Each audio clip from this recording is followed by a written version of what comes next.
Sir, no, sir, on play side. All he's doing is setting the rules he's going to follow, okay? Yes, sir. What's the name? Bledsoe. Evading arrest and terroristic threat. He was in custody because he had a pending felony in the 228. So he's bonded out on all. The evading, I think, is 12 yards per the officer. So I see that on 10/17 of 24, he picks up a felony assault. And 3 days later, he picks up a terroristic threat, and then he picks up an evading arrest.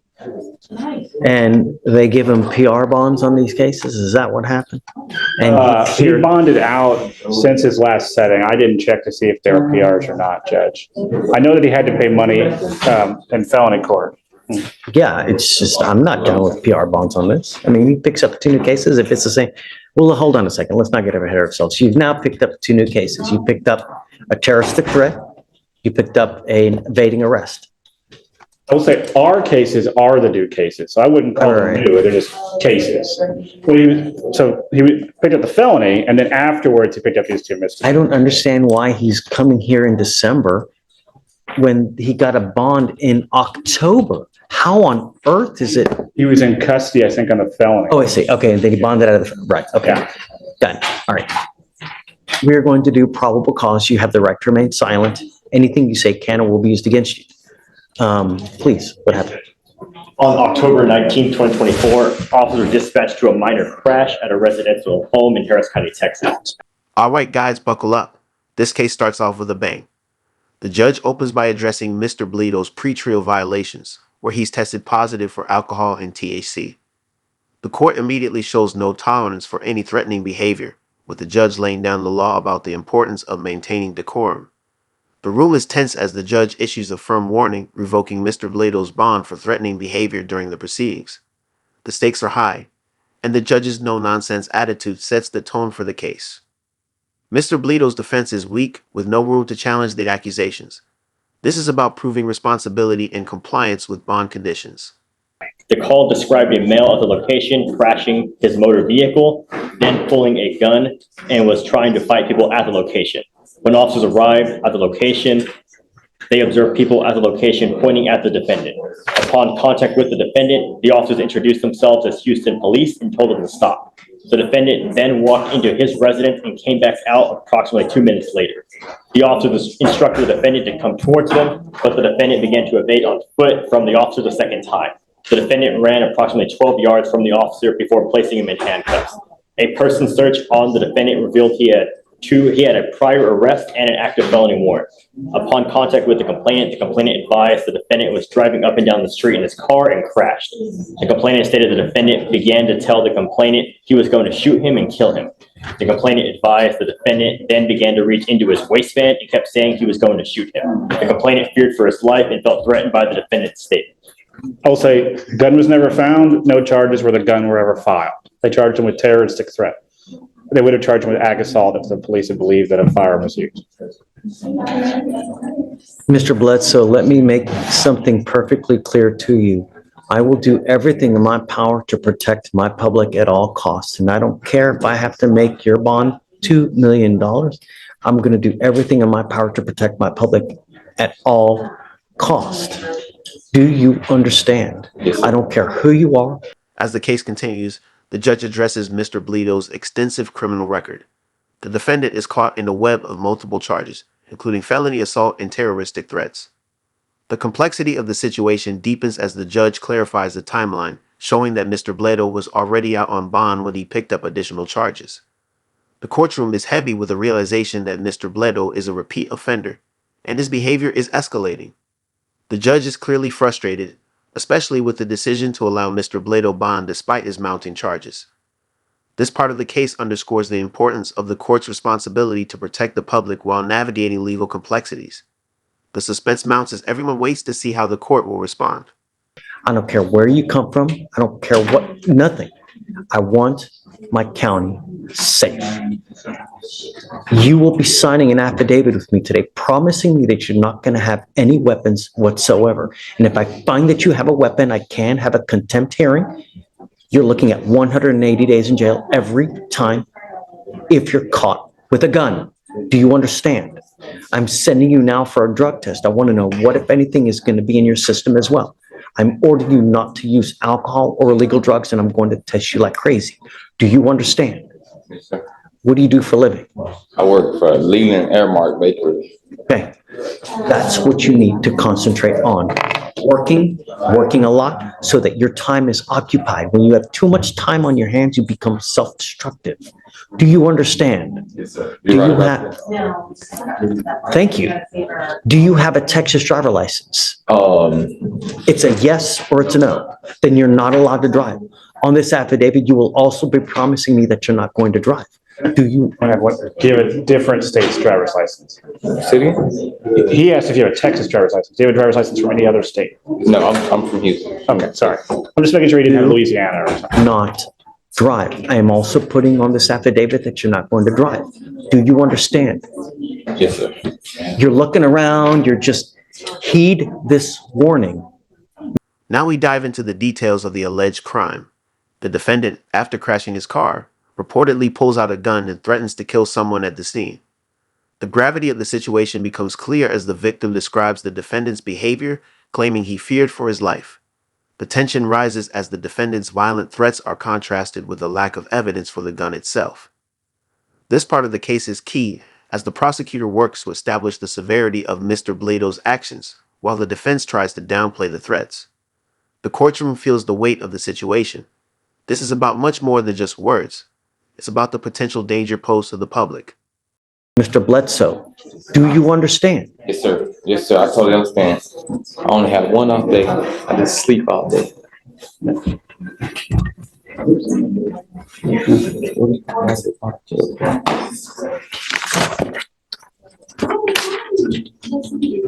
Did I hear him say that he had an objection? No, most He was, definitely not. he was just No. asking me a question.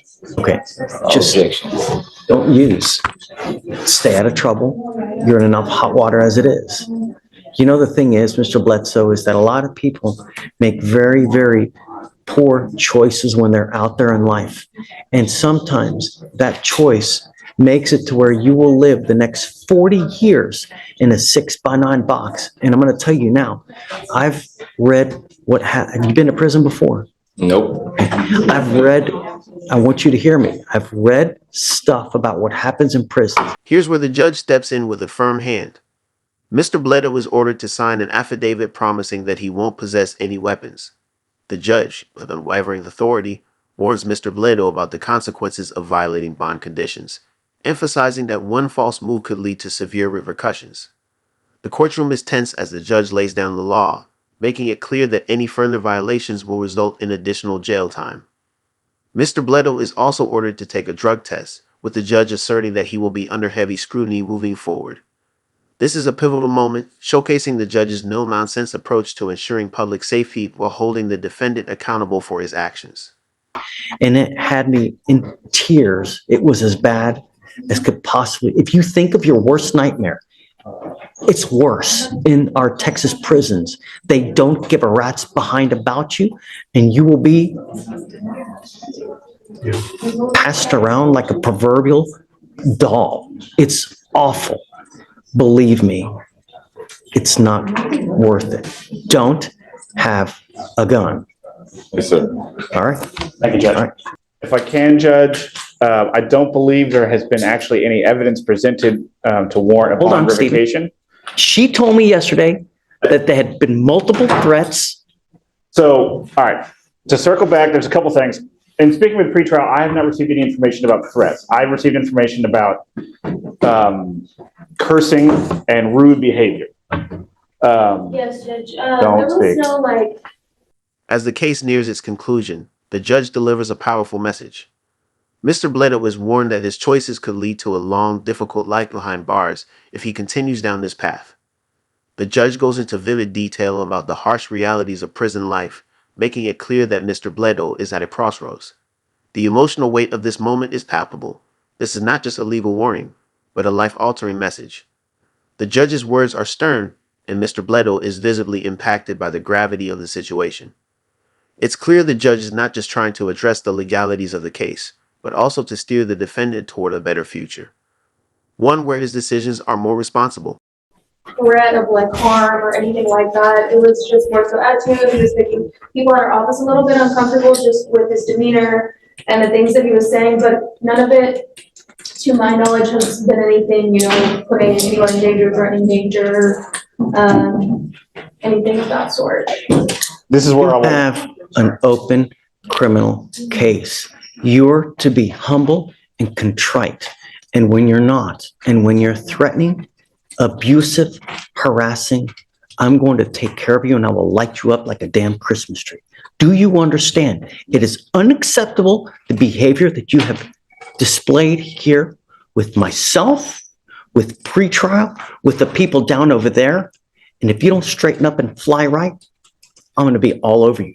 Do you understand? One false move again. This is not supposed to be a happy time for you. And I don't know what I need to do to get your attention. But next time, I will classify you as a danger, revoke your bond, and make it so high you will have teeth falling out. Do you understand? sir. Take a seat. Thank you, Judge. Back to the point. Do you have a preference on a reset date, Judge? He's got- So tell me what he tested positive for. It was THC and alcohol, Judge. This is where I will add that the court added bond conditions yesterday, so This part of the case dives deeper into the evidence, or lack thereof, regarding the use of drugs and alcohol by Mr. Bledo. The court discusses the difficulties of proving drug usage, especially in light of the defendant's refusal to comply with bond conditions. The judge makes it clear that the court will not tolerate further violations, emphasizing the importance of following the rules in place. There's a sense of mounting tension as the defense tries to argue the details of the evidence, but the judge remains resolute in their stance. The court's focus shifts from defending the defendant to ensuring that justice is served, especially when it comes to protecting the community from further harm. he had the magistrate. I understand. Okay. He did So- have these magistrate orders, in October, that I did see that he was instructed over. It didn't have no alcohol, but it did have liquor. October what? October. 14th, 15th. Give me the last name again. Bledsoe, BLED. Oh, no. He's still smoking weed then. I mean, if they told him not to use any kind of illegal drugs and he tested positive right now, give me the date, please. Come up, Mr. Bledsoe. You're not off the hook yet.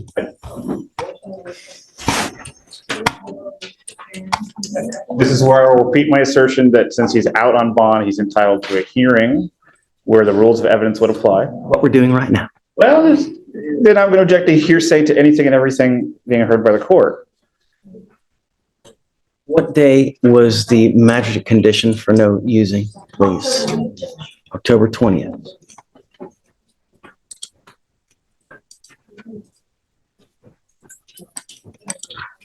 I also give my spiel about THC seltzers that I could buy at Specs. The final ruling is delivered with a sense of finality. Mr. Bledo is reminded of the severity of his actions and the consequences of further violations. The judge is firm in their decision, making it clear that further missteps will lead to immediate jail time. The courtroom is still as the judge speaks, with the weight of their words hanging in the air. Mr. Bledo is given one last chance to straighten up, with the judge urging him to focus on his work and take responsibility for his life. The final words are a powerful reminder that the law is unforgiving when it comes to protecting the public and that Mr. Bledo's future is now in his hands.